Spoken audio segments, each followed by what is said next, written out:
50년 만에 돌아온 유언장. 사라진 남편 묻힌 진실. 그리고 마지막 편지. 프롤로그. 늦겨울에 칼바람이 스치는 저녁.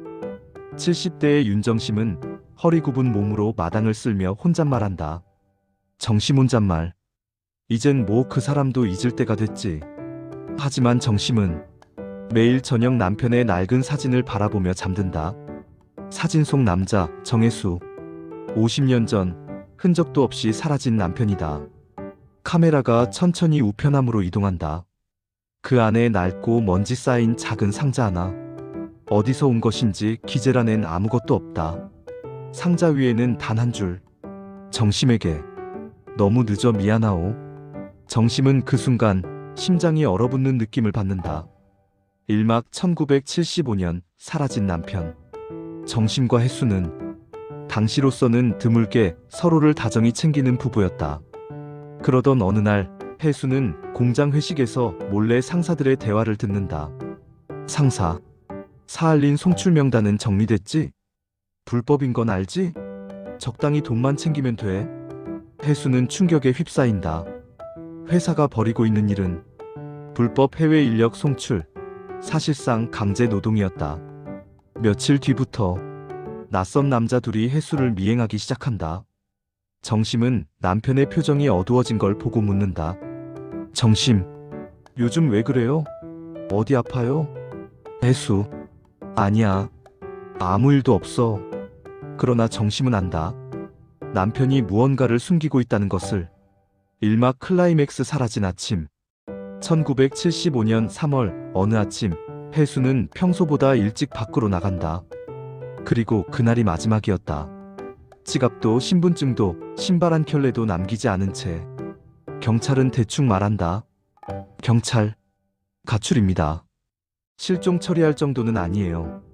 정심은 울부짖는다. 정심. 그 사람이 그럴 사람이 아니에요. 가정을 버릴 사람이 아니라고요. 그러나 누구도 믿어주지 않았다. 혜수의 행방은 완전히 끊겼다. 2막 50년을 버티게 한단 하나의 마음 700만 1200. 정심은 아이들을 위해 잠도 제대로 못 자며 돈을 벌었다. 여름엔 공장, 겨울엔 막노동 밥 짓기, 밤엔 시장에서 남은 채소 다듬기. 힘든 날도 있었지만 그녀는 늘 남편의 사진 앞에서 말했다. 정심, 여보 살아있다면 돌아오고 죽었다면 꿈에라도 한번 와줘요. 아이들이 성장하며 정심에게 말한다. 첫째, 엄마 아버지는 그냥 우리 곁에 없었던 거예요. 정심, 아니다. 그 사람은 우리 떠난 게 아니야. 못 돌아온 거지. 정심은 남편의 행방을 수십 년 동안 추적했지만 자료도 목격자도 기록도 없었다. 세월이 흐르고 사람들은 모두 그 사건을 잊었다. 그러나 정심만은 단 하루도 잊지 않았다. 3막 정체불명의 상자. 상자를 열자 먼지가 한 겹 쌓인 편지 봉투와 흑백 사진 그리고 오래된 병원 팔찌가 들어있다. 편지 위에는 50년 전 날짜가 적혀있다. 정심은 손을 떨며 편지를 연다. 편지는 남편 혜수의 필체였다. 사망 남편의 유언 1600만 2300. 편지에는 실종 이후의 충격적인 사건들이 적혀 있었다. 혜수는 회사와 결탁한 조직에게 납치돼 배에 실려 사할린으로 끌려갔다. 그곳에서 그는 신분증도 빼앗기고 번호로 불리며 혹독한 노동을 강요당했다. 편지에는 이렇게 적혀 있다. 살아서 돌아가고 싶었지만 매일 죽어나가는 사람들이 너무 많았어. 나도 결국 그 길을 따라가겠지. 혜수는 병을 얻어 제대로 걷지도 못했다. 그를 돌본 사람은 러시아계 노인 스테판이었다. 혜수는 마지막 숨을 쉬기 전 스테판에게 부탁했다. 내 아내 윤정심에게 이 편지를 이름만 기억해도 좋으니 제발 전해주시오. 혜수는 그 부탁을 남기고 눈을 감았다. 정심은 편지를 쥐고 흐느끼듯 울기 시작한다. 오막 그러나 이상한 점. 분명 편지는 50년 전에 쓰인 것이다. 그런데 왜 지금 도착했을까? 누가 보낸 것일까? 첫째 아들이 말한다. 첫째, 엄마, 봉투에 보낸 주소가 한국이에요. 한국 전라남도의 한 산골 요양원. 정심은 마른 목소리로 말한다.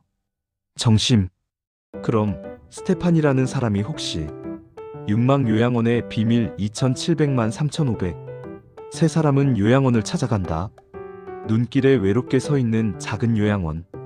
원장은 그들을 보며 조용히 고개를 숙인다. 원장, 며칠 전에 돌아가신 할아버지가 계세요. 러시아 분이셨습니다. 마지막으로 정심이라는 이름을 계속 외우셨어요. 방에는 해수의 사진과 닮으면서도 다른 남자의 얼굴이 거칠게 그려진 스케치 수십 장. 벽에는 한국 지명, 정심의 이름, 1970년대 신문 스크랩이 잔뜩 붙어 있다. 그리고 낡은 여행 가방 하나.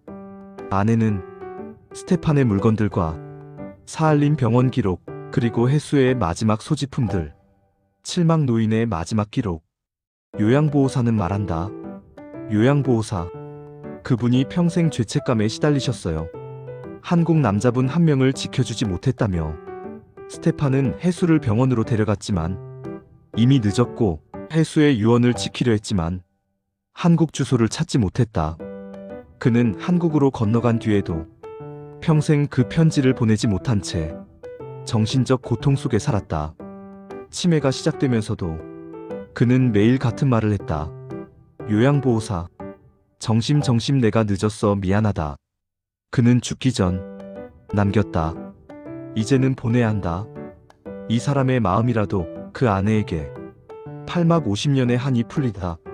정심은 해수와 스테판의 흔적이 남은 물건들을 손에 쥐고 오랫동안 말이 없다. 그리고 천천히 말한다. 정심, 두 분 다 얼마나 힘들었을까. 정심은 스테판이 그린 해수의 초상화를 쓰다듬으며 말한다.